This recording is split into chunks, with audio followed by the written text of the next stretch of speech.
Masya Allah, Alhamdulillah, syukur Alhamdulillah. Allah izinkan kita berada dalam satu sesi ilmu yang sangat penting.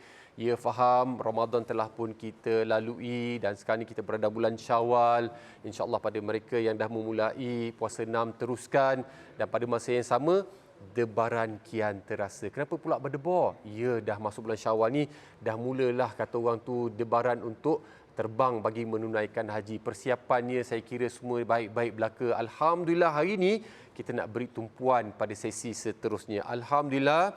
Dan sesungguhnya sebelum kita mulakan sesi kita, saya perkenalkan dulu sahabat kita, guru kita yang bersama kita saban hari, saban minggu, Al-Fadhil Ustaz Muhammad Fakrul Ridwan Osman, yang merupakan pengurus bimbingan haji Lembaga Tabung Haji Malaysia. Assalamualaikum Ustaz. Assalamualaikum warahmatullahi wabarakatuh. Singkat sungguh, Masya Allah. Balik beraya ke tak? Kita hampir-hampir tak balik. Hampir-hampir tak balik, Masya Tapi Allah.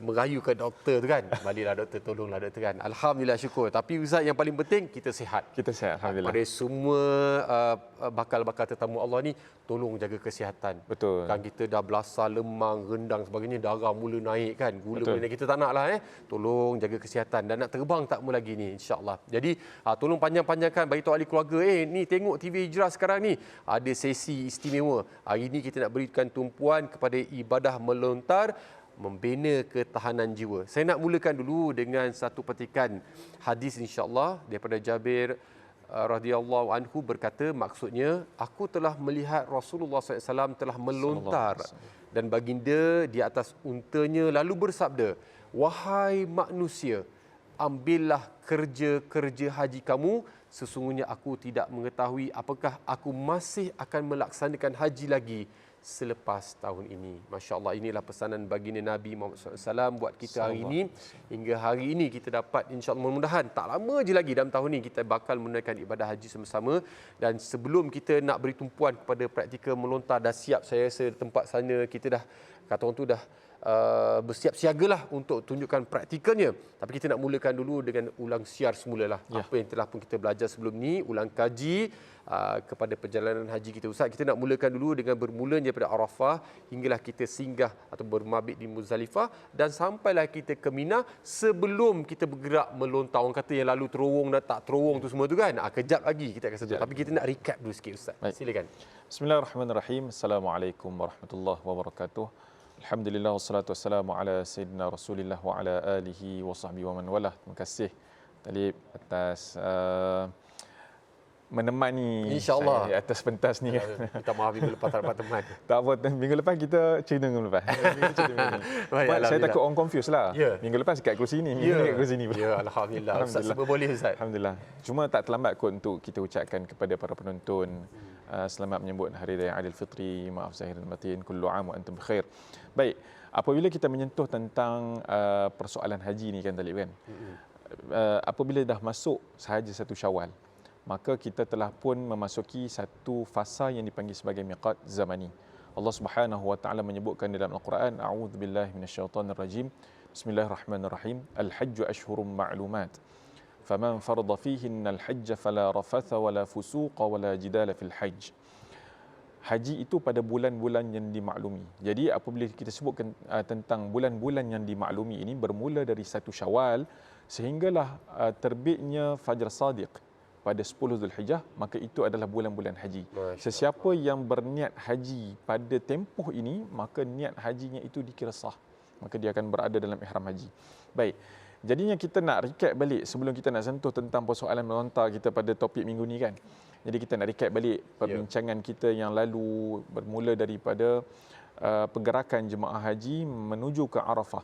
Jadi sebelum kita nak menuju ke Arafah ni, selalunya kita akan pesan kepada jemaah-jemaah haji supaya berniat ihram haji. Bagi mereka yang melakukan haji tamattu', mereka kena berniat ihram haji di kawasan penginapan mereka lah, di bangunan penginapan mereka sebelum mereka bergerak meninggalkan bangunan penginapan menuju ke Arafah.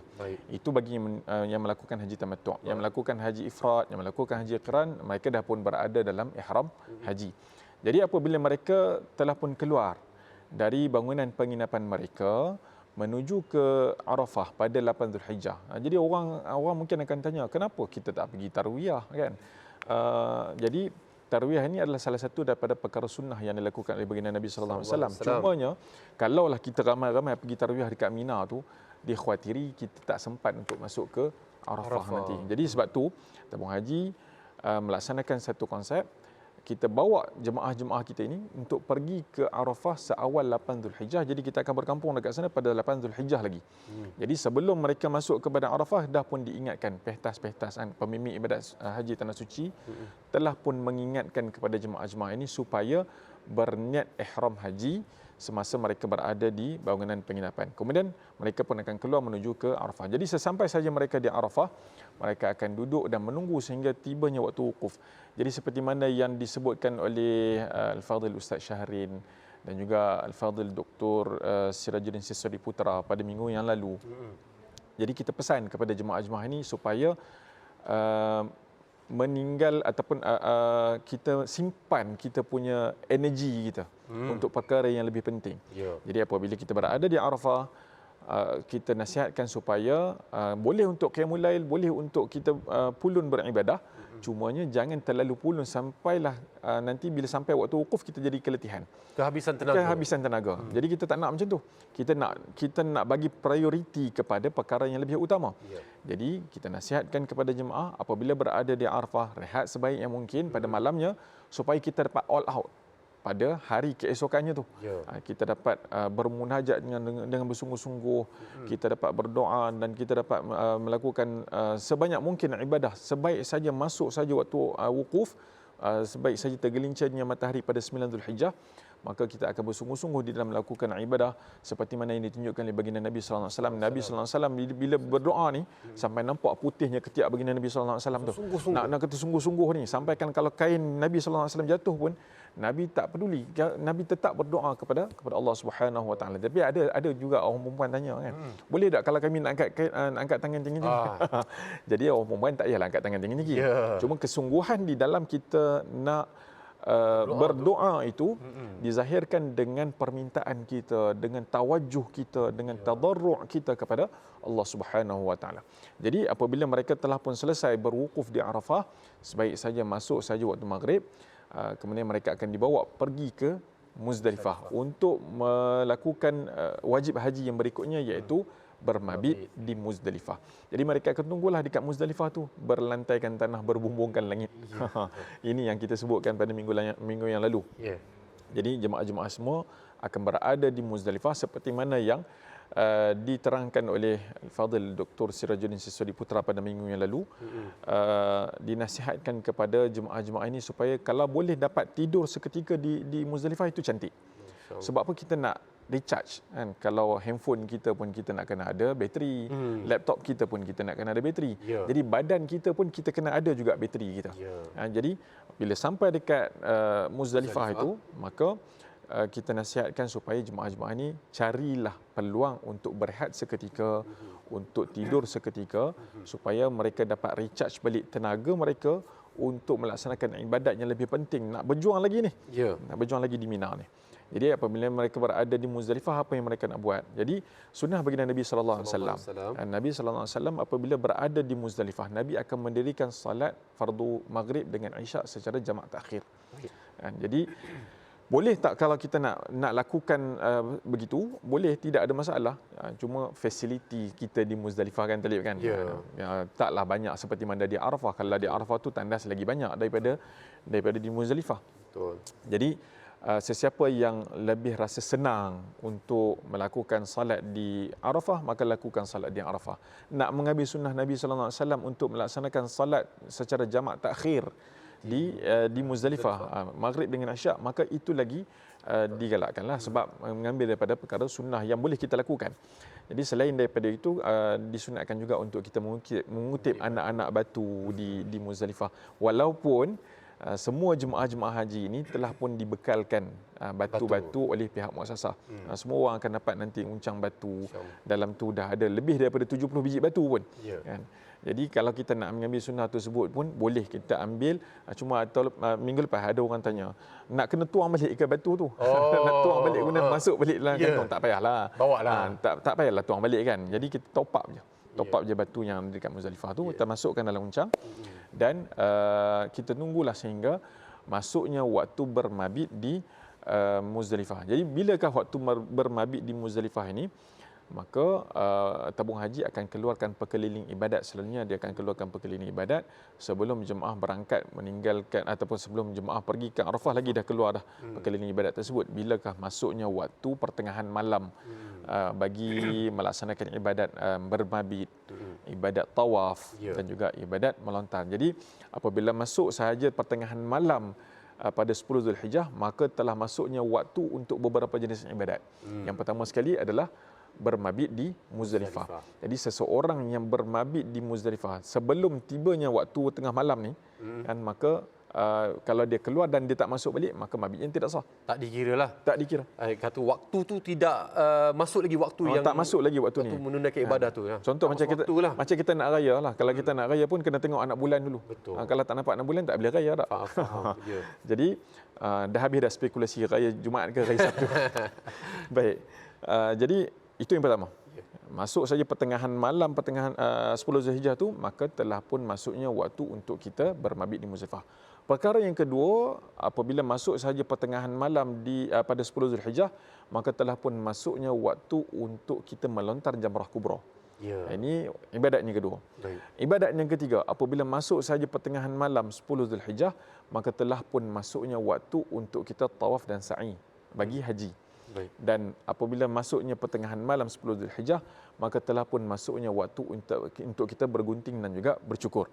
Jadi mana-mana jemaah haji melakukan perkara-perkara ini selepas melepasi pertengahan malam 10 Zulhijjah, maka perkara itu dianggap sah dan telah pun melaksanakan rukun dan juga wajib haji yang berkaitan. Baik. Jadi apabila mereka telah pun selesai bermabit, jadi masuk saja pertengahan malam 10 Zulhijjah, maka akan bermulalah pergerakan untuk mereka pergi ke Mina. No.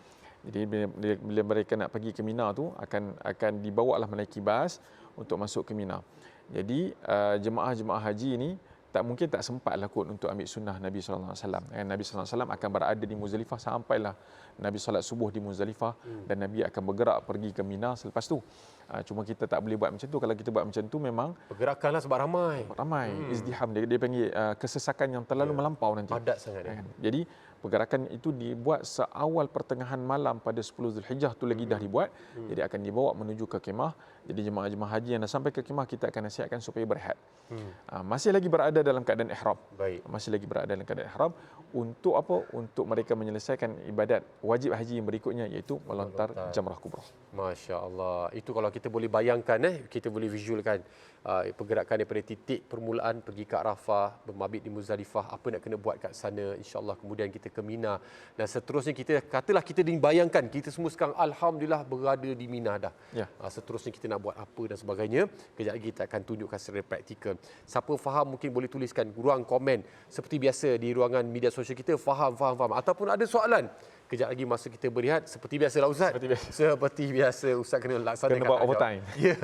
Sementara saya duduk termenung kejap, Ustaz teruskan menjawab soalan. InsyaAllah Ustaz akan bantu jawab soalan yang mana berkaitan dengan sesi kita pada hari ini, insyaAllah. Jadi Ustaz, kita nak fahamkan, tadi Ustaz dah sentuh, katalah kita dah sampai di Mina nak meneruskan melontar. Di antara persoalan yang sekarang bermain Ustaz, saya tak faham tadi ada nyatakan kita boleh pergi tawaf sa'i, melontar untuk melontar kubra, lepas tu nak tahlul, ada dua jenis pula kan. Jadi kita nak faham dari segi teorinya pula sebelum kita nanti buat tunjukkan praktikal pensyariatannya dan makna di sebalik ibadah melontar ni. Kenapa kita kena melontar dan sebagainya? Baik. Bismillahirrahmanirrahim.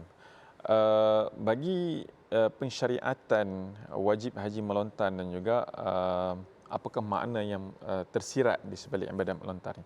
Jadi apabila kita menyebutkan tentang melontar jamrah ini, apa makna dia? Kita mengambil 7 biji anak batu, yang kecil lah, jangan anak batu yang besar yang buat rumah tu. Itu batu bata. Itu bukan anak batu, itu ibu batu. Itu kalau kena kepala Ustaz bocor Ustaz. Bukan betul, setan yang bocor. Betul.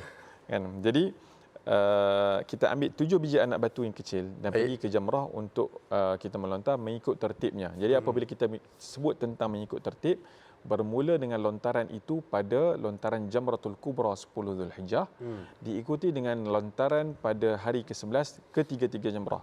bermula dengan jamrah sughra, jamrah wusta dan juga jamrah kubra. Ada orang kata bukan dipanggil jamrah ula ke jamrah ura, jamrah aqabah. Jadi orang Kedah kata hak tula lah. Hak tula. Hak tula kan. Jamrah sughra tu jamrah ula lah. Yeah. Cuma nama dia tu kita dah panggil sebagai jamrah sughra. Jamrah wusta kekal sebagai jamrah wusta dan jamrah aqabah dipanggil sebagai jamrah kubra. Kan. Jadi itu dari sudut makna melontar. Jadi kaedah melontar ini mestilah dilontar dengan 7 kali lontaran dengan menggunakan tangan. Jadi tak memadai kalau dia ambil batu tu dia pergi letak dalam takungan. Itu tak cukup. Plastik ke Ustaz? Plastik pun tak boleh. Dia kena mesti dengan gaya melontar. Geram sangat kat syaitan. Geram sangat. Bila sebut tentang geram kat syaitan ni kan. Jadi adakah benar sebahagian orang beranggapan melontar ni sebab kita nak melontar syaitan. Jadi kalau kita tengok dalam teks-teks yang ditulis oleh para ulama kita, kan, saya nak memetik daripada sebuah hadis yang diriwayatkan daripada Sayyidatina Aisyah radhiyallahu taala anha. Hadis ini riwayat daripada Imam Abu Daud dan juga At-Tirmizi dengan syarat yang sahih, kan.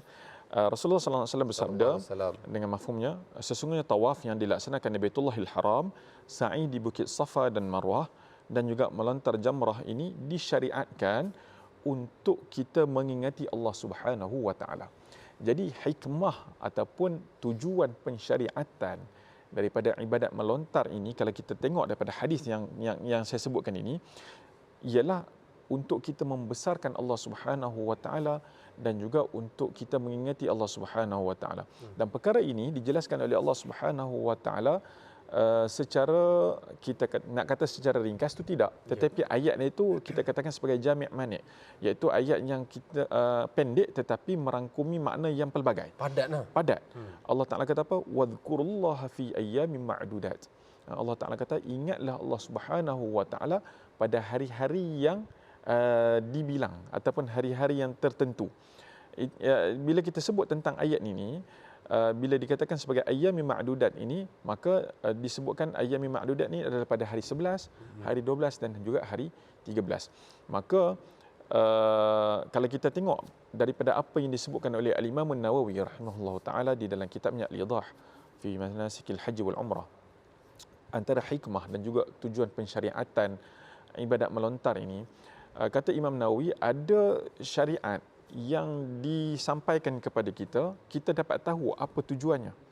Ada syariat yang kita tak tahu pun apa tujuannya. Sebagai contoh lah Talib. Ya saya. Kita sa'i Safa dengan Marwah.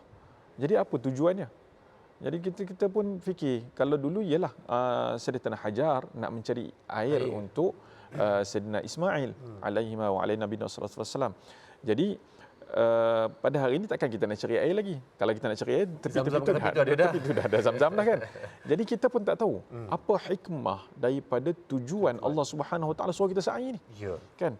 Sama juga kalau Allah Subhanahu Wa Taala suruh kita melakukan sesuatu perkara yang mungkin pada fikiran kita tu, kenapa nak kena buat benda ni kan? Jadi perkara ini yang perlu kita setkan dalam minda kita. Yang pertama sekali, apabila kita menerima sesuatu syariat itu untuk kita lakukan, maka tidak tujuan utamanya adalah amrun lita'abbud, untuk kita mengabdikan diri kepada Allah Subhanahu wa taala, memperhambakan diri kepada Allah Subhanahu wa taala. Lebih-lebih lagi apabila Nabi sallallahu alaihi wasallam sebutkan dalam hadis ni, tujuan daripada ibadat melontar ini adalah untuk kita mengingati Allah Subhanahu wa taala. Jadi apabila kita menyebut tentang untuk mengingati Allah Subhanahu wa taala, maka sebutlah nama Allah sebanyaknya mungkin pada hari-hari tersebut. Jadi simbolik daripada membesarkan Allah Subhanahu wa taala melalui ibadat melontar ini, secara tidak langsung hikmah yang kedua ialah kita nak buang sifat mazmumah yang ada dalam diri kita ni, dan juga waham ni kita cintakan dunia dan juga takut pada mati. Mana ada orang suka mati kan? Ya. Tak ada orang suka mati. Sebut je pasal mati ni, semua risau. Tambah-tambah pula kita pesan kat jemaah-jemaah. Jadi tuan-tuan dan puan nak pergi haji ni, buatlah wasiat. Jadi family bila dengar buat wasiat ni, muka dah tarik muka dah. Ya, kan. Dah tarik muka dah. Pergi nak balik kan? Bukan tak mau balik. Ya. Kan? Tapi kita nak bagi tahu dekat sini, perasaan yang menebal terhadap kecintaan dunia ini bukan perkara yang baru. Allah Subhanahu Wa Taala pun telah merakamkan di dalam Al-Quran bagaimana iblis telah berjanji kepada Allah Subhanahu Wa Taala, disebabkan aku disesatkan ataupun disebabkan aku ini telah terpesong, la aqudanna lahum siratakal mustaqim. Iblis kata, fabima aghwaytani la aqudanna lahum siratakal mustaqim. Sebabkan aku ni dah terpesong, maka aku akan duduk di jalan yang lurus. Thumma la atiyannahum min baini aydihim wa min khalfihim wa min aymanihim wa an syama'ilihim. Kan, aku akan datang dari arah depan, dari arah belakang, dari arah kanan dan juga dari arah kiri. Jadi apabila kita sebutkan tentang angle ataupun sudut-sudut yang nak didatangi oleh iblis dan juga syaitan ini, difahami di sini iblis cuba menarik kita daripada daripada kita menuju ke akhirat. Akhirat berada di depan kita. Yeah. Kita sedang menuju ke depan. Yeah. Jadi iblis sedang tarik kita untuk ke belakang ni. Dunia kita pula sedang tarik untuk ke belakang. Jadi ibadat melontar ini adalah untuk kita membersihkan diri kita daripada kecintaan daripada dunia ini dan juga daripada sifat-sifat mazmuah seperti bakhil, seperti hasad, dengki dan sebagainya. Jadi perkara-perkara ini sebagai satu simbolik, bukan kita marah dekat syaitan tu, tapi kita marah dekat apa yang ada pada diri kita ini yang menghalang kita daripada menjadi hamba Allah yang saleh, daripada menjadi hamba Allah yang dekat dengan Allah Subhanahu Wa Taala. Masya-Allah, tu kita muhasabah diri. Sebab tu katanya balik pada haji ni kita suci, bersih. Betul. Tujuan dia bersihkan diri kita, hati kita. Sambil kita melontar tu kita muhasabah diri kita lah, apa kesalahan kita, keburukan kita, supaya mudah-mudahan benda tu pergi juga lah sebagaimana kita melontar dan sebagainya. Masya-Allah. Dan saya nak ucapkan jutaan terima kasih kepada semua yang sedang menonton di media sosial juga. Ada yang kata alhamdulillah kami pergi menunaikan haji pada tahun 2013. Ada juga yang mengatakan Rogayat Abu Bakar pergi melontar ikut arahan daripada tabung haji. Alhamdulillah, tak padat sangat orangnya, boleh berdiri dekat, tak payah baling dari jauh. Itulah kena ikut, ataupun kata orang tu ikut peraturan ataupun susun atur yang telah diaturkan oleh pihak tabung haji, sebab mereka memang insya-Allah, saya boleh katalah minta maaf, pakar di operasi di lapangan di sana insya-Allah. Jadi ikut rapat-rapat apa saja yang tabung haji telah susun aturkan. Saya faham mungkin kita dengar, oh orang ni kata macam tu, dulu tahun lepas dia buat macam ni.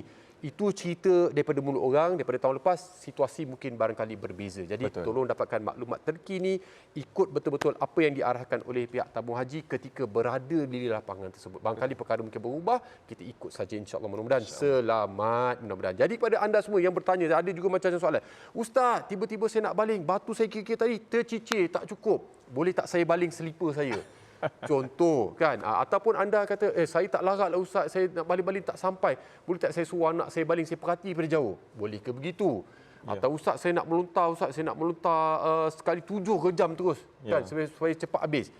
Macam-macam persoalan, dan saya sendiri pun barangkali pernah melihat pelbagai gaya dan situasi di sana.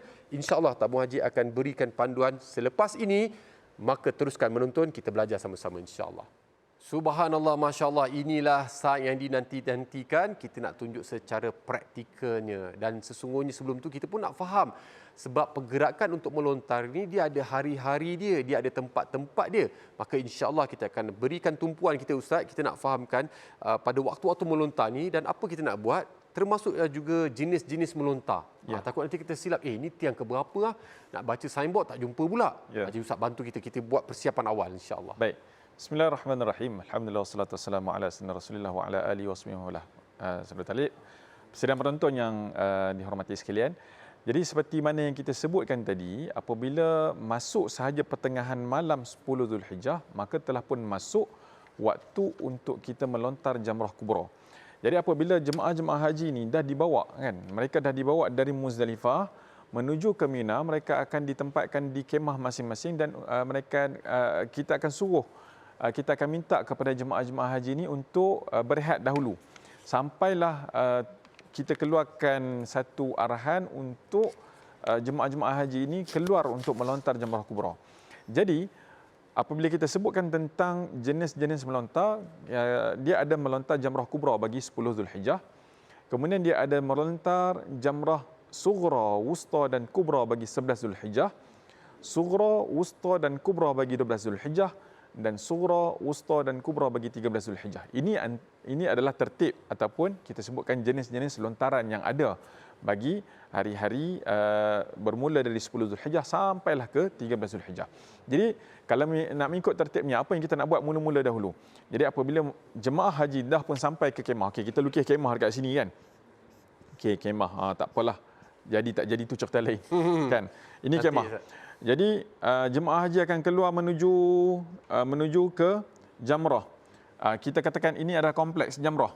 Kan? Ini adalah kompleks Jamrah. Dia taklah sedekat ini. Sebab tu kita pesan kepada jemaah-jemaah haji sekalian supaya membiasakan diri untuk beriswak. Kan? Sebab jarak perkemahan jemaah haji Malaysia nak menuju ke kompleks Jamrah itu mengambil jarak kira-kira 3.5 km. Pergi dah 3.5 km, balik 3.5 km. Dah jadi 7 km. Kan? Jadi nak kongsikan jugalah Talib kan? Ya, saya. Apabila mereka pergi tu, keadaan dia memang kita nampak macam landai tau. Tetapi sebenarnya nak pergi tu dia macam mendaki sikit. Dia sedikit mendaki. Jadi akan terasa sedikit kepenatan. Bila balik tu dia akan menurun bukit. Okey, baik. Jadi apabila jemaah pergi, dia one way lah. Dia one way. Dia tak boleh two way. Dia one way pergi dan dia sini dia balik. Sini dia pergi, sini dia balik. Okey. Bila dia pergi sampai saja dekat kompleks Jamrat, mereka akan melihat Jamrah Sughra dahulu. Masuk saja ke kompleks Jamrat, mereka akan melihat Jamrah Sughra dahulu. Pada lontaran 10 Zulhijjah jangan pergi lagi dekat sini. Baik. Kemudian mereka akan pergi pula ke Jamrah yang kedua, Jamrah Wusta. Pun jangan lagi melontar dekat sini. Ya. Dia kena melontar dekat sini. Ustaz, Jamrah Kubra tu ramai orang. Ya. Jadi Sughra dengan Wusta ni tak ada orang. Jadi baik kita melontar kat tempat tak ada orang. Tak boleh. Tak boleh. Jadi syariat kata 10 Zulhijjah mesti kena melontar dekat Kubra dulu. Jadi kena melontar dekat Kubra dulu. Pergilah semua dekat Kubra, melontar 7 biji anak batu di Jamrah Kubra. Selesai sahaja melontar 7 biji anak batu di Jamrah Kubra, barulah mereka ini pulang ke kemah. Untuk sebab 10 Zulhijjah selesai. Dia tak ada dah lontaran untuk Sughra dengan Wusta. Tunggu untuk 11 pula baru dia akan pergi melontar untuk jamrah-jamrah yang lain. Baik, bila kita sebut tentang melontar jamrah ini, kita tidak dapat mengelak juga daripada satu lagi permasalahan yang lain, iaitu tahallul. Kan? Di dalam ibadat haji ini dia ada dua jenis tahallul yang dipanggil sebagai tahallul awal dan juga tahallul thani. Jadi perbuatan tahallul ini adalah melakukan ketiga-tiga perkara, iaitulah melontar jamrah kubra, bergunting atau bercukur dan juga tawaf dan juga sa'i haji. Jadi apabila kita nak melaksanakan tahallul awal, mestilah menyelesaikan dua daripada tiga perbuatan ini. Sama ada kita nak tawaf sa'i dahulu, kemudian kita bergunting dan bercukur, ataupun kita melontar dahulu, kemudian bergunting dan bercukur dan sebagainya. Jadi kebiasaan, praktis yang kita buatlah untuk jemaah haji Malaysia, kan, mereka dah berada di Mina. Jadi, dan ini juga yang dilakukan oleh baginda Nabi sallallahu alaihi wasallam. Bila Nabi pergi ke Mina, Nabi akan melontar dahulu jamrah kubra, kemudian barulah Nabi akan bercukur. Kan?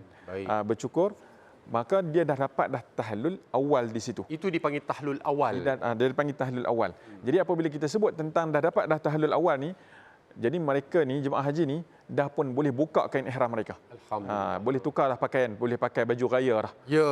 Boleh pakai baju raya dekat sana.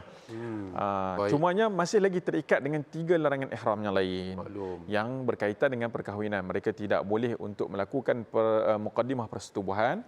Mereka tidak boleh untuk bersetubuh antara suami isteri, dan juga mereka tidak boleh untuk berkahwin, menerima wakil kahwin dan juga menjadi wali kepada perkahwinan itu. Masya Allah. Jadi tiga larangan ini masih lagi terpakai. Sehinggalah mereka selesai ketiga-tiga perkara, barulah mereka dikira sebagai mendapat tahallul tsani dan mereka bebas keseluruhan daripada ihram. Itu lontaran pada hari 10 Zulhijjah. Baik, alhamdulillah. Dan apa yang Ustaz kongsikan ini tadi, lepas tahallul tu baru boleh buka ihram, menjawab pada soalan daripada Azmi Omar 3000. Melontar yang pertama pakai ihram ke? Baik, melontar yang pertama still lagi pakai ihram. Baik. Kita nak melontar jamrah kubra tu masih lagi dalam keadaan kita berihram. Sebab apa? Walaupun kita kata dah pun masuk waktu, tapi kita belum selagi melaksanakan ketiga-tiga perkara ini.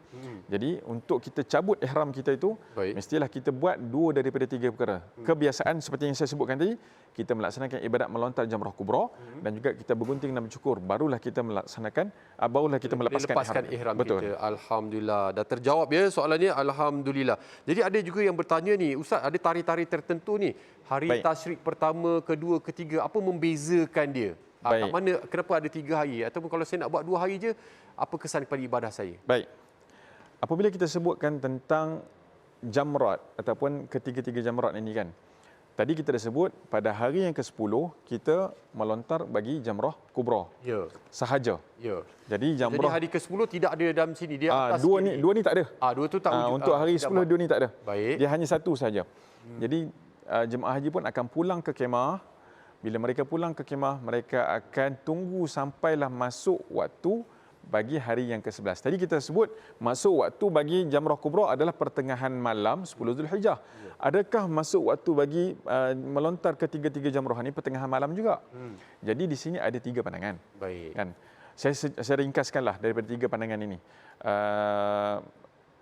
Tuan-tuan dan perempuan yang boleh membaca bahasa Arab kan, mungkin boleh rujuk dalam beberapa teks dan juga seperti mana yang dimuatkan oleh Darul Ifta Misriyah. 3 pandangan tersebut. Yang pertama sekali, waktu yang dikatakan sebagai waktu yang afdal untuk kita melontar bagi ketiga-tiga jamrah ini adalah masuk waktunya adalah apabila tergelincirnya matahari. Baik. Kan, tergelincirnya matahari bagi ketiga-tiga hari tersebut. Ini pandangan yang pertama. Pandangan yang kedua adalah sama juga, cumanya pada hari nafar. Hari mereka nak meninggalkan Mina. Sama ada nafar awal ataupun nafar thani, mereka boleh untuk melaksanakan ibadat melontar itu qabla zawal, sebelum tergelincirnya matahari. Ini pandangan yang kedua. Baik. Pandangan yang ketiga yang dipegang ataupun yang dipraktiskan oleh tabung haji, seperti mana yang disebutkan oleh Al-Imam Al-Rafi'i dan juga Al-Isnawi dan juga lain-lain, menyatakan bahawa jemaah haji boleh melontar sebelum daripada tergelincir matahari, iaitu masuk saja waktu subuh pada hari 11, hari 12 dan hari 13 dah pun dikira sebagai masuk waktu bagi melontar bagi hari-hari tersebut. Masya Allah. Masuk subuh, selepas solat subuh je dah boleh pergi melontar. Dah boleh pergi melontar. Cumanya kita nak sebut masuk waktu berbeza, habis waktu yang sama. Okey, kita sebutkan tadi. Baik. Jamrah kubra masuk waktunya adalah pada pertengahan malam 10 Zulhijjah dan akan berakhir sebaik saja terbenamnya matahari pada 13 Zulhijjah. Baik. Untuk melontar pada hari yang ke-11, ketiga-tiga jamrat ini pada hari yang ke-11, masuk waktunya adalah bermula pada selepas subuh pada hari yang ke-11 dan akan berakhir pada sebaik saja terbenamnya matahari pada hari 13. Baik. Untuk hari yang ke-12 pula, masuk waktunya adalah sebaik saja masuknya waktu subuh pada hari yang ke-12 dan akan berakhir pada terbenamnya matahari pada hari 13. Baik.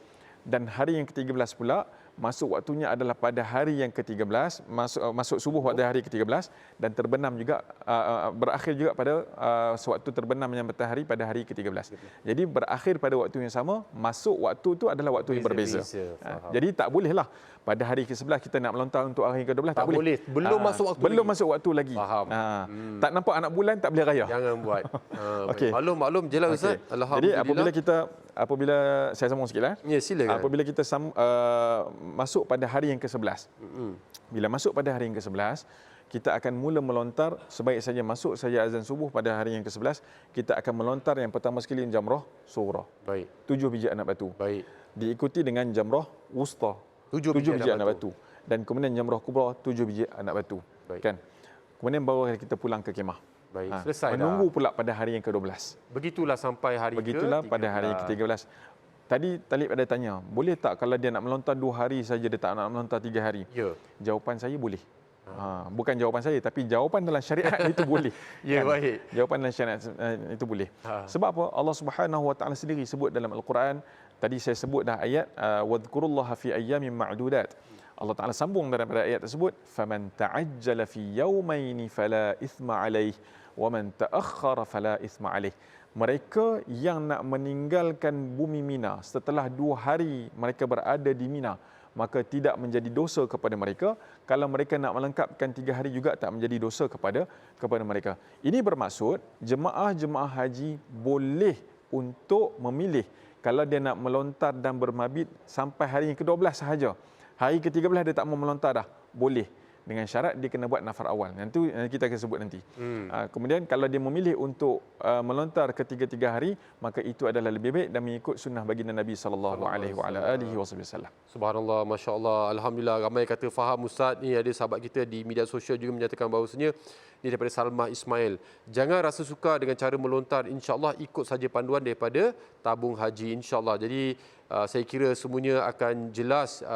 InsyaAllah bila kita tengok nanti demo praktikalnya nanti. Cuma tadi ada persoalan tentang perkiraan biji batu. Tengah bawa-bawa kira-kira baling-baling. 6 ke 7? 6 ke 7 dah datang was-was pula Ustaz. Macam mana kita nak selesai? Barangkali mungkin tak cukup batu. Boleh ke saya kutip batu-batu ke bawah tu? Ataupun dah buat melontar tu, tiba-tiba rasa tergerak hati. Hari ke-11 tu ada terlebih 3 batu. Aku hari tu dah kira cukup-cukup dah. Ada lebih 3 batu. Adakah aku tidak cukup melontar batu? Datang dah. Adakah saya boleh patah balik ke? Macam mana Ustaz nak selesaikan situasi? Baik. Bismillahirrahmanirrahim.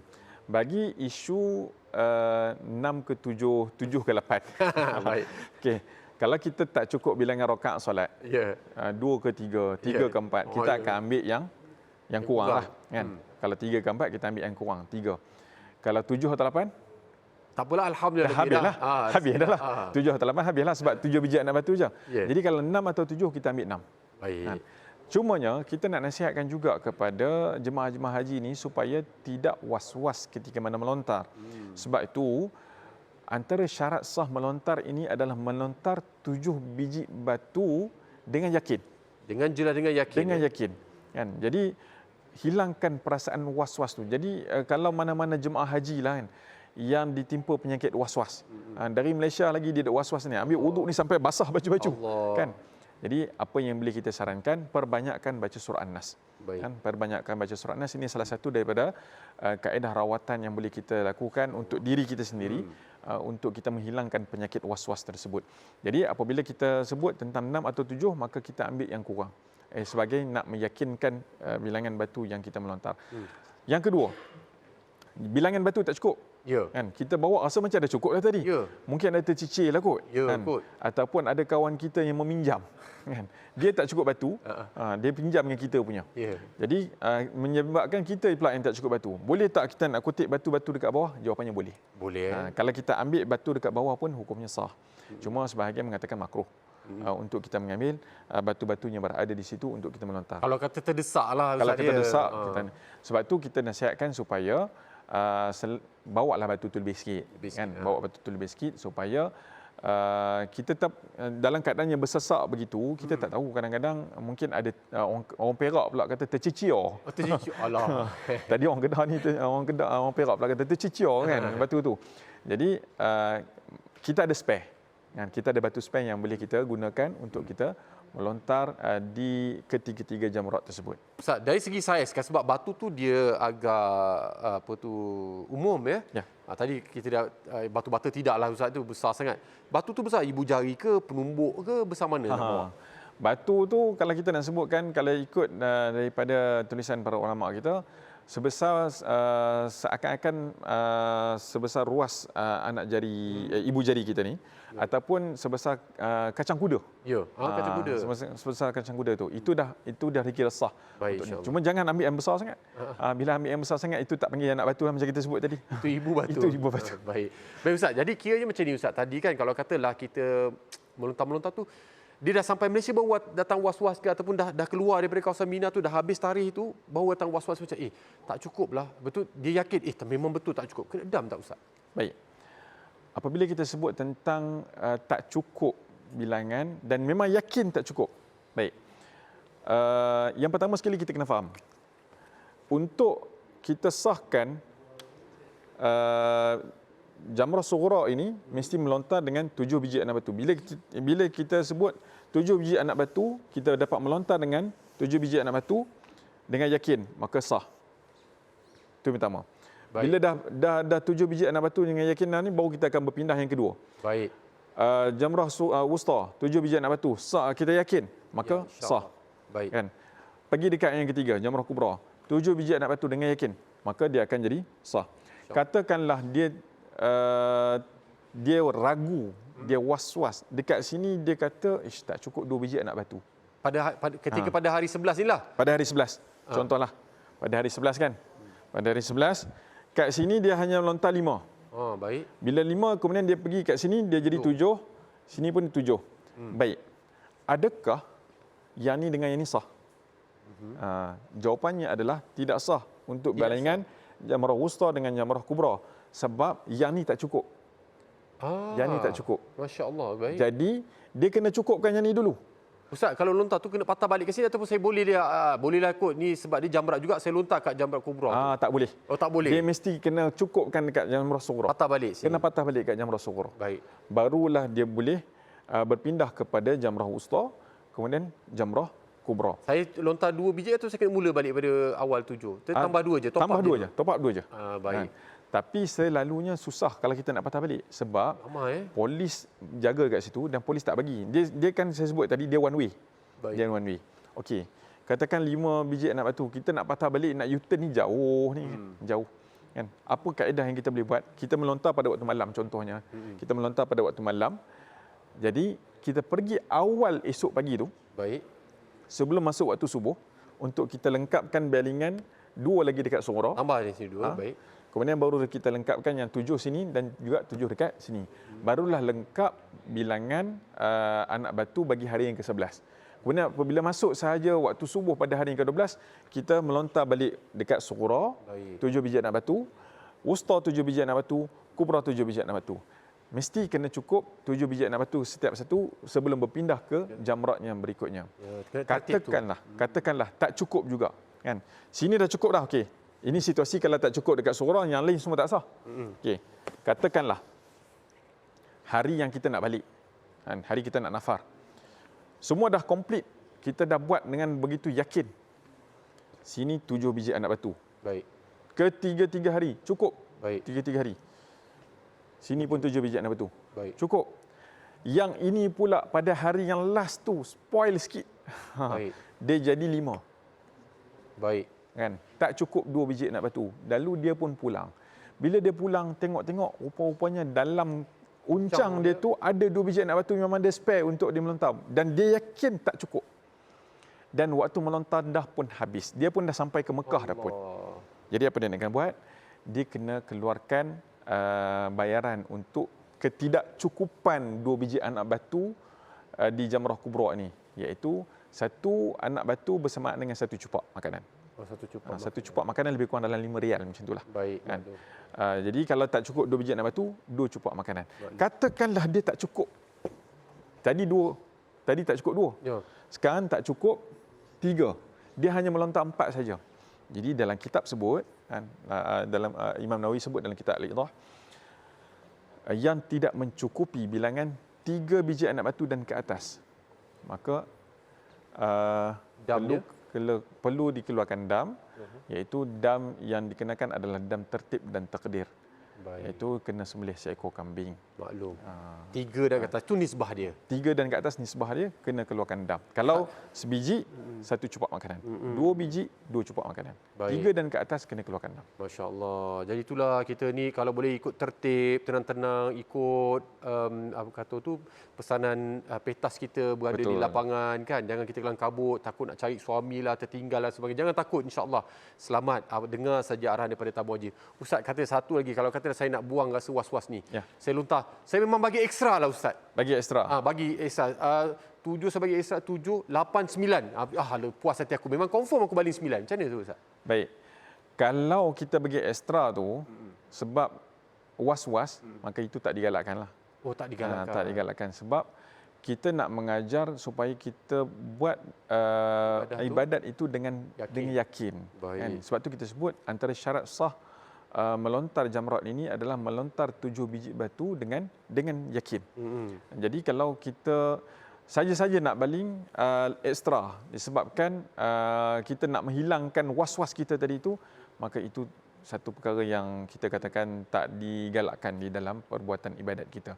Tapi kalau kita ragu tadi itu 6 ke 7, maka dia kita sebenarnya dah cukup 7 dah pun. Tapi disebabkan keraguan kita tadi itu, maka kita nak mengambil yang yakin, maka dia jadi 8 ataupun dia jadi 9. Maka itu tidak menjadi masalah. Sebab kita nak mendapatkan keyakinan tadi tu. Tapi kalau dia saja-saja aku dah cukup dah 7 ni, tapi tak apalah, bagilah ekstra. Bagi ekstra lah. Itu kita elakkan. Baik, maklum. Baik. Alhamdulillah. Jadilah tiba waktunya Ustaz. Ya. Ni ramai yang tanya Ustaz, kalau saya nak baling 7 macam mana, kalau saya nak, macam mana cara nak melontar, kalau kata saya tak kudrat, saya nak baling pada jauh, berapa jarak ni semua. Ni macam-macam persoalan. Jadi bagus soalan ini, kita sangat suka. Maka inilah masanya Ustaz, kita nak tunjukkan di manakah untuk kita melontar. Saya nampak daripada jauh ingatkan nampak macam dodol Ustaz ya. Itulah raya-raya ni kan. Nampak malu elok. Ya, jadi itu batunya insya-Allah, dan ini kawasan jamratnya nampak masya-Allah.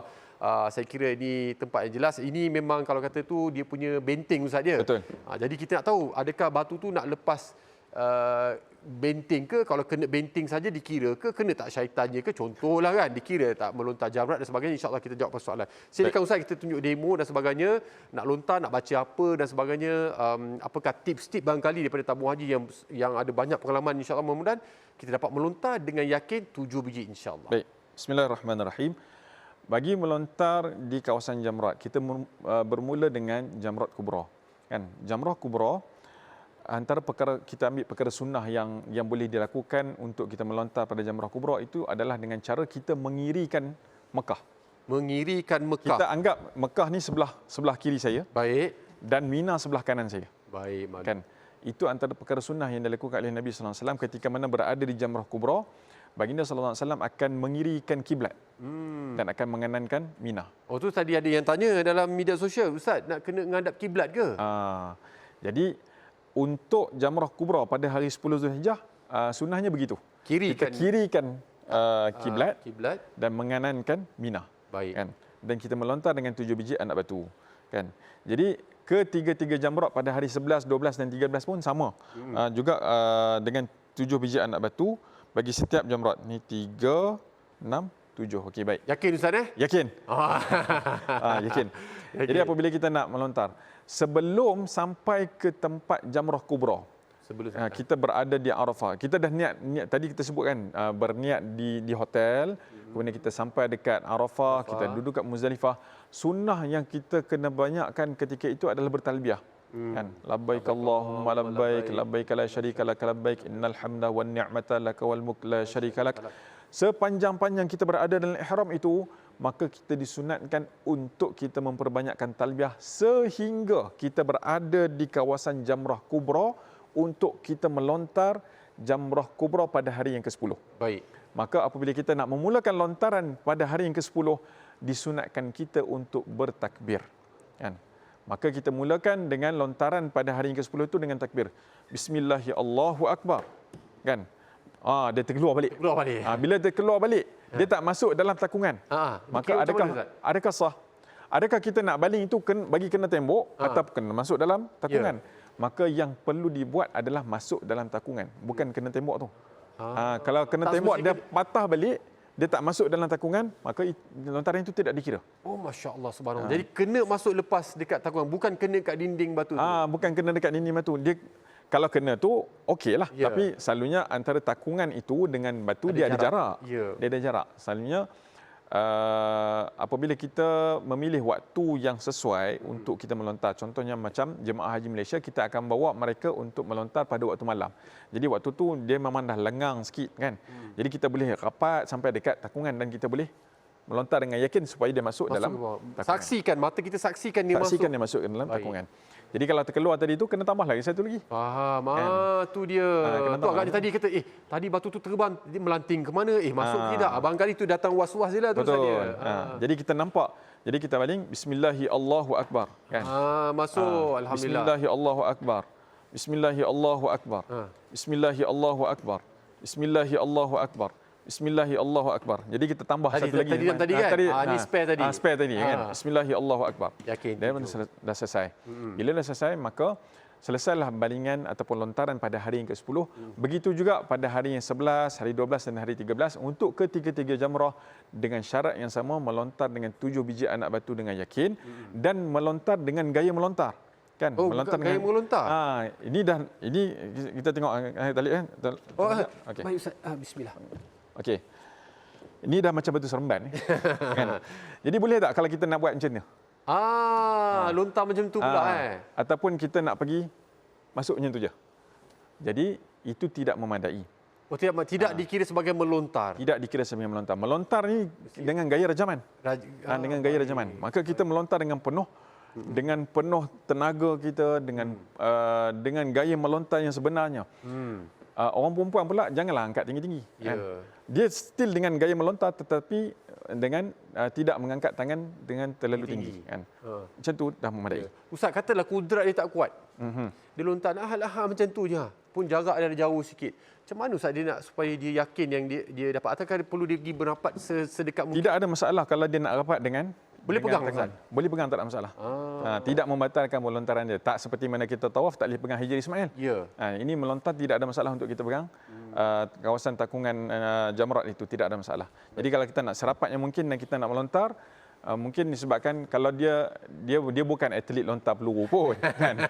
Jadi dia pun pergi sebab dia tahu dia punya momentum tu tak kuat pun. Jadi dia pergi dekat untuk dia melontar, maka tidak punya masalah. Walaupun dekat, tidaklah dia macam jatuhkan tidak. Kena ada upaya melontar juga. Kena ada daya seperti mana dia melontar tadi tu. Baik. Bukan dia pergi letak macam tu. Letak je tidak. Itu melepaskan batu. Okey, baik, faham, jelas. Masya Allah, saya suka sesi ni. Jadi walaupun yelah saya dah pergi dan melontar sekali lagi, kadang-kadang ya Ustaz, seumur hidup sekali je kita buat. Betul. Tapi dia akan insya-Allah membangkitkan kembali ingatan kita lah, insya-Allah, mudah-mudahan. Jadi kita nak berehat seketika. Seandainya anda ada soalan yang tak sempat saya jawab, saya rasa kiranya kali ni insya-Allah Ustaz sempat jawab ya. Insya-Allah. Okay, kita akan jawab sekarang, berehat seketika, kembali lagi lepas ni insya-Allah.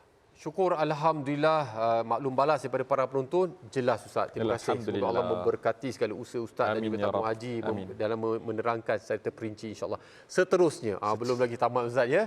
Seterusnya ni ada persoalan-persoalan. Siapa yang tentukan nafas thani, nafas awal? Bagaimana nak menentukan apa beza dia? Tarikh yang mana? Insya-Allah hari ini kita nak sentuh juga dengan terperinci apa yang dimaksudkan dengan nafas awal, nafas thani, dan siapa yang boleh laksanakan nafas awal, nafas thani, dan kenapa kita perlu lakukan yang mana satu? Baik. Bismillahirrahmanirrahim. Alhamdulillah wassalatu wassalamu ala sayyidina Rasulillah wa ala alihi wa sahbihi wa man wala. Seperti mana yang disebutkan dalam ayat Al-Quran yang saya bacakan tadi, Allah Taala sebut wadhkurullaha fi ayyamin ma'dudat faman ta'ajjala fi yawmayn fala ithma alayhi wa man ta'akhkhara fala ithma alayhi liman ittaqa wattaqullaha wa'lamu annakum ilaihi tusy'arun. Jadi dalam ayat ini Allah Subhanahu wa taala sebutkan secara umum, faman ta'ajjala fi yawmaini fala ithma alayh. Siapa yang nak bersegera meninggalkan bumi Mina setelah 2 hari dia berada di Mina, maka tidak menjadi dosa kepada dia. Wa man ta'akhkhara fala ithma alayh. Siapa yang nak mengakhirkan keberadaan dia di bumi Mina, dia nak duduk sampai 3 hari, maka itu juga tidak menjadi kesalahan padanya, maka itu lebih afdal untuk dia. Jadi siapa yang tentukan, siapa yang boleh untuk melaksanakan nafar awal ataupun nafar thani ini, maka sesiapa sahaja yang bergelar jemaah haji, pertama sekali, siapa sahaja yang bergelar jemaah haji, maka dia boleh untuk berada ataupun untuk memilih untuk dia buat nafar awal ataupun nafar thani. Cumanya, menyebut tentang kita katakan pengurusan di dalam penentuan jemaah haji nak melakukan nafar awal dengan nafar thani ini, pihak maktab di setiap maktab yang kita tempatkan jemaah-jemaah haji ini akan melaksanakan pemilihan bagi mereka-mereka jemaah haji ini melaksanakan nafar awal ataupun nafar thani. Kebiasaannya 50% daripada jemaah-jemaah haji yang berada di maktab tersebut akan melaksanakan nafar awal. 50%. Jadi bila kita sebut 50% itu adalah terdiri daripada mereka yang KT awal. Ya. Sebab KT awal ni dia nak kena balik awal. Dia terikat dengan pergerakan dia penerbangan. Terikat dengan pergerakan, betul. Sebab maklum, dia nak balik ke Mekah lagi, dia nak buat tawaf. Yang perempuan mungkin dia akan ada isu sikit. Waktu itulah dia nak datang haid dan sebagainya. Jadi pengurusan kita menetapkan 50% jemaah haji ini akan melakukan nafar awal. Selebihnya akan melakukan nafar thani. Boleh tak kalau dia memilih untuk dia tak nak ikut, dia dah ditentukan nafar awal tapi dia pilih untuk buat nafar thani, maka tidak menjadi masalah. Boleh. Cuma maklumkan kepada pihak maktab. Ya, cuma kena ikut juga jadual bas, nanti ketika jadual bas kamu nak juga buat nafar thani. Sebaiknya apabila kita dah tentukan jemaah ini, contohnya Fakhrul katakan. Fakhrul dia kena buat nafar awal. Maka kita ikutlah penetapan yang telah pun dilakukan oleh tamu haji. Itu lebih baik supaya kiranya tidak mendatangkan risiko yang kemudian. Kepada pengurusan ya, pergerakan betul. kan kita tak dapat nak turut serta dalam pergerakan bas dan sebagainya. Betul. Sebab kerana kita nak kerjakan nafas tadi. Dua-dua dikira afdal ataupun macam mana? Kata macam adakah pahala saya berkurang, Ustaz? Pahala tidak berkurang sebab Allah Ta'ala dah sebut dalam Al-Quran, faman ta'ajjala fi yawmaini fala ithma alaih. Siapa yang nak bersegera ni nak meninggalkan bumi Mina, tak kiralah sama ada dia ada urusan ke, dia tak ada urusan ke, tapi dia memilih untuk meninggalkan bumi Mina selepas daripada hari yang 12, maka tidak menjadi dosa kepada dia. Apabila kita tidak menjadi dosa, maksudnya ibadat yang dilakukan itu sah dan juga tidak mengurangi pahalanya walaupun sedikit. Masya-Allah. Kan? Tetapi kalau kita nak mengambil sunnah baginda Nabi SAW, maka Nabi SAW berada di bumi Mina itu sampailah hari ke-13. Itu lebih baik, lebih afdal kata Imam Nawawi. Ada lafaz niat tertentu ke dan sebagainya untuk kita baca? Sebelum kita nak meninggalkan bumi Mina bagi melakukan nafar awal, ini khusus untuk nafar awal, maka dia ada 5 syarat yang perlu dia patuhi. Tolong catat ya. Ada 5 syarat yang perlu dia patuhi, yang perlu untuk dia laksanakan. Yang pertama sekali, jemaah haji nak melaksanakan nafar awal ini mestilah sempurna mabit pada hari yang ke-11 dan juga hari yang ke-12. Malam 11 dengan malam 12 tu dia kena sempurna mabitnya. Jadi pada minggu yang lalu kita dah sebut tentang persoalan mabit ini. Maka kita memilih untuk melaksanakan mabit sebahagian besar malam ataupun mu'azzam al-lail, kan?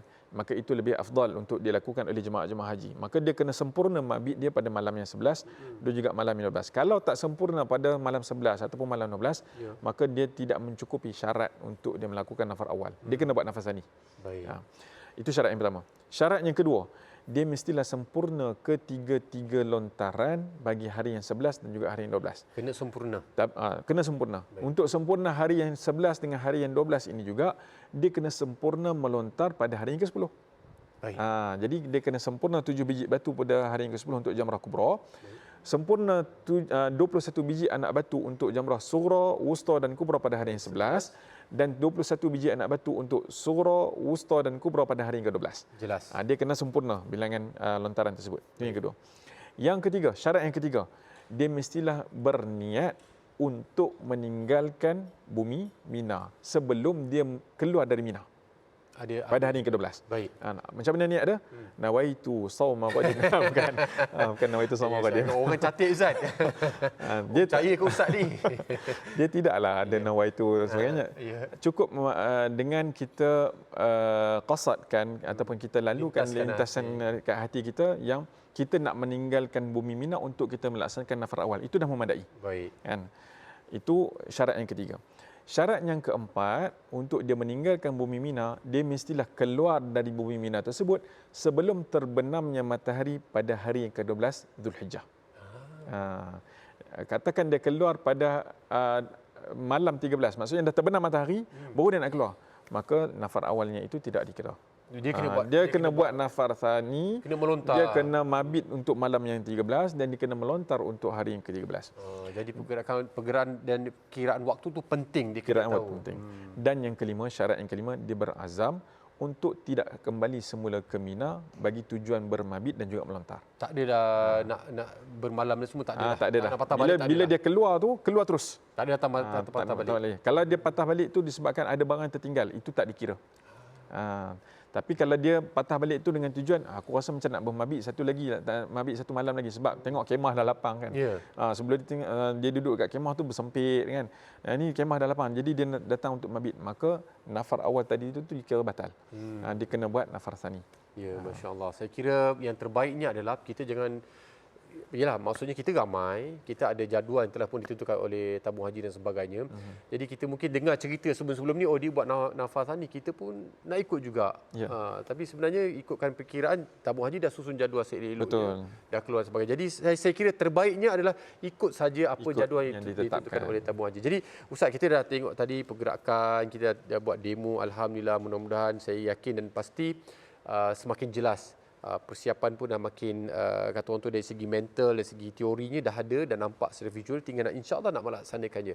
Apakah pesanan daripada tabung haji, kata orang tu, pengkhususannya kepada melontar ni, barangkali dari segi pengalaman sebelum ni, kesilapan walaupun kita dah pesan, barangkali ada lagi kesilapan yang kita tengok nampaknya sama je kesilapan yang dilakukan oleh jemaah ni. Apa pesanan yang terbaik buat semua insya-Allah? Baik. Sedikit pesanan kepada bakal-bakal haji yang akan berangkat menunaikan haji pada tahun ini. Apabila kita sebutkan tentang persediaan kita nak menunaikan ibadat haji, yang pertama sekali, tidak dapat tidak, kita kena bersedia dari sudut mental kita. Kan, sebab kita nak berada di satu kawasan yang asing daripada kawasan kita, dengan budaya yang baru, dengan latar masyarakat yang pelbagai, dan kita akan menerima dengan cuaca yang mungkin tak se-ekstrim sebelum ni, cuma mungkin tak sama juga macam Malaysia, kan. Okey, yang persediaan mental. Yang keduanya adalah persediaan fizikal. Jadi jemaah-jemaah haji, bakal-bakal haji nak berangkat menunaikan ibadat haji pada tahun ini, jangan lepaskan peluang untuk kita raya-raya juga, ketupat lemang kita dah berdah lagi tu, alhamdulillah, itu rezeki yang Allah Taala bagi. Tapi jangan lupa untuk kita melakukan aktiviti fizikal, untuk kita cergaskan keadaan diri kita, kan. Brisk walk tadi dah Ustaz Brisk walk, kita tak boleh brisk walk, kita jogging. Tak boleh jogging, kita sprint. Itu lagi bagus. Kan. Supaya apa? Supaya otot kita, badan kita terbiasa untuk kita berjalan dengan jarak 7 km tadi. Baik. Kebiasaannya saya tengok kan, Talib, kan, jemaah-jemaah haji ni, apabila masuk sahaja fasa mereka berada di Mina, mereka dah pun keletihan. Habis tenaga dah. Dah habis tenaga. Bila mereka keletihan, mereka dah tak mampu untuk even nak berjalan pergi menunaikan ibadat melontar pun dah rasa macam tak mampu. Semua nak mewakilkan kepada orang lain. Kerana penat. Kerana penat. Adakah boleh untuk kita wakilkan disebabkan penat? Jawapannya tak boleh. Kan? Jadi kalau nak mewakilkan ibadat melontar ni kepada orang lain, mestilah dengan syarat-syarat yang telah pun ditetapkan. Kena dapatkan perakuan daripada pegawai perubatan yang menentukan dia memang tak fit untuk melontar. Jadi kita nasihatkan kepada jemaah-jemaah kita, waktu rehat kita rehat. Waktu makan kita makan. Waktu solat kita solat. Jadi kita patuhi masa yang telah pun ditetapkan supaya kita mempunyai kecergasan fizikal yang baik untuk kita melontar pada hari-hari yang telah pun ditetapkan. Itu yang kedua. Yang ketiga, apabila kita sebutkan tentang ujian, ini tidak kan, apabila kita melaksanakan ibadat haji ni, dia akan datang sekali package dengan ujian yang tertentu. Kan, ada orang diuji semasa di Mekah, ada orang diuji semasa di Arafah, ada orang diuji semasa di Muzdalifah. Kebanyakan orang akan diuji semasa berada di Mina. Masya-Allah. Di situlah level kesabaran tu semakin lama semakin menipis, menurun. Yang kata iman senipis kulit bawang, waktu tu kita nampak, kat situlah kita nak time nampak. tu dah nipis dia. Jadi kita nak dapatkan haji mabrur, kan. Insya-Allah. Bila kita nak dapatkan haji mabrur, Allah Taala sebut faman farada fihinnal hajj fala rafatha wala fusuqa wala jidala fil hajj. Elakkan, sebolehnya elakkan untuk kita terjebak daripada perbuatan yang katakan fusuk tadi, kan, yang dikatakan sebagai rafas tadi. Rafas ni kita cakap benda-benda yang kotor, maki hamun orang dan sebagainya. Benda serba tak kena je di mata dia. Fusuk ni kita sampai menyakiti orang lain, kan, buat dosa, kan. Jadi dan juga jidal. Jidal ni kita tidaklah mengatakan tak boleh untuk kita komplain. Komplain ni kena juga, sebab itulah nak menentukan kita katakan macam mana kita nak memperbaiki servis kita pada menegur kot Ustaz. Menegur, kita guna istilah menegur, kan. Cumanya menegur ini pun bukanlah sampai kita menghilangkan adab kita, kasih sayang kita sendiri, aibkan orang lain, kan. Jadi apabila kita berada di Mina, bila kita sebutkan tentang ujian-ujian ini, maka kita doa sungguh-sungguh kepada Allah Subhanahu Wa Taala agar dipermudahkan urusan ibadat kita, agar diberikan kita kesabaran yang menebal, agar diberikan kekuatan kita untuk melaksanakan ibadat-ibadat yang kita nak laksanakan semasa dalam kerja-kerja haji kita. Mudah-mudahan Allah Subhanahu Wa Taala mengurniakan kepada kita haji mabrur, insya-Allah. Amin. Masya-Allah. Alhamdulillah. Dan saya sangat yakin setiap kali Ustaz kita berada di lapangan, maksudnya berada di kota suci Mekah dalam kemuncak ibadah haji manasik haji ni, kita boleh saksikan perbezaan minta maaf lah ni macam angkat masuk bakul angkat sendiri. Tapi kita boleh saksikan bagaimana pengurusan dalam banyak-banyak negara di situ. Kita boleh nampak susun atur pergerakan jemaah Malaysia tu sangat teliti, sangat tersusun. Walaupun ada yang kata tak sempurna. Masya-Allah, itulah yang terbaik. Betul. Sekarang saya tengok ada jemaah daripada negara yang saya tak nak sebut negara, Ustaz. Allah, saya kadang rasa kesian sangat nak dibantu kita pun. Yelah, kita pun nak menunaikan ibadah haji. Betul. Tapi alhamdulillah, saya kira kepada semua rakyat Malaysia yang bakal menunaikan ibadah haji bersama dengan tabung haji, bersyukurlah. Kerana anda akan diuruskan oleh satu, kata orang tu, pertubuhan ataupun agensi yang telah mendapat pengiktirafan yang luar biasa peringkat dunia daripada kerajaan Saudi sendiri. Itu adalah tahap tertinggi pengurusannya. Jadi saya kira ikut saja apa saja yang diaturkan oleh tabung haji. Yang mana kurang tu pastilah ada, kita pun tak sempurna mana. Tapi saya kira insya-Allah kita seharusnya lebih banyak bersyukur daripada banyak komplain dan sebagainya. Ya. Bukan kata Ustaz tadi lah, bukan kata tak boleh komplain. Ya, teguran tu boleh diterima pakai untuk kita perbaiki. Betul. Kalau kata kita tengok, alah ni kecil-kecil punya hal, sabar je lah, insya-Allah ada bagian untuk tuan-tuan. Jadi Ustaz, terima kasih banyak atas ruang dan waktu ini, melontar tadi dan sebagainya. Dan sebenarnya kita nak maklum kepada semua, kita akan, Ustaz minggu depan datang lagi tak? InsyaAllah. Pakai samping lagi Ustaz. Cik baju Melayu warna lain, kita teka Ustaz pakai baju warna apa minggu depan. Yang paling penting minggu depan insya-Allah, kalau saya salah tolong betulkan, kita akan ada intensif ulang kaji rukun dan wajib haji. Maksudnya kita akan ulang kaji baliklah daripada awal sampai kata penutupnya kita nak balik ke Malaysia nanti. Jadi mana-mana ada nota dan sebagainya, tolong siap sediakan nota kita. Dan kita ada lagi khusus intensif haji di lapangan Ustaz bersama tabung haji. InsyaAllah bermula minggu ini kita akan laksanakan kursus perdana haji bagi bakal-bakal haji yang terpilih di seluruh Malaysia. Bermula pada minggu ini akan bermula di Sabah. Ya. Kemudian diikuti pada bulan 4 nanti di negeri-negeri yang lain. Kebanyakan akan buat pada minggu depan lah. Ya. Jadi semua boleh turut serta. Kita khususkan kepada jemaah-jemaah haji yang terpilih sahaja. Baik, maklum. Jadi dapatkan maklumat dan sebagainya macam tiba-tiba saya tak tahu pula kan. Tolong dapatkan maklumat. Jadi insya-Allah tabung haji menyeru pada semua pendeposit menuju kepada istitaah dengan menyimpan sedikit demi sedikit bagi merealisasikan impian haji anda. Mulakan sekarang, mulakan hari ini kerana haji bermula dengan tabungan dan marilah kita bersama-sama menuju kepada istitaah. Semoga hadir jemaah haji sebagai duyufur rahman dan kembalinya dengan kemakbruran insya-Allah. Mudah-mudahan ada rezeki rumah kita jumpa lagi. Semoga Allah berikan kita kefahaman. Bersiap siagalah. Insya-Allah kita semua bakal dijemput menjadi tetamunya di sana nanti bagi melaksanakan ibadah haji bagi tahun ini dan tahun-tahun yang mendatang. Insya-Allah mudah-mudahan ada rezeki rumah kita jumpa lagi. Berehat seketika. Insya-Allah ada banyak lagi persiapan ataupun pengisian yang kita akan kongsikan dengan anda sebentar saja lagi.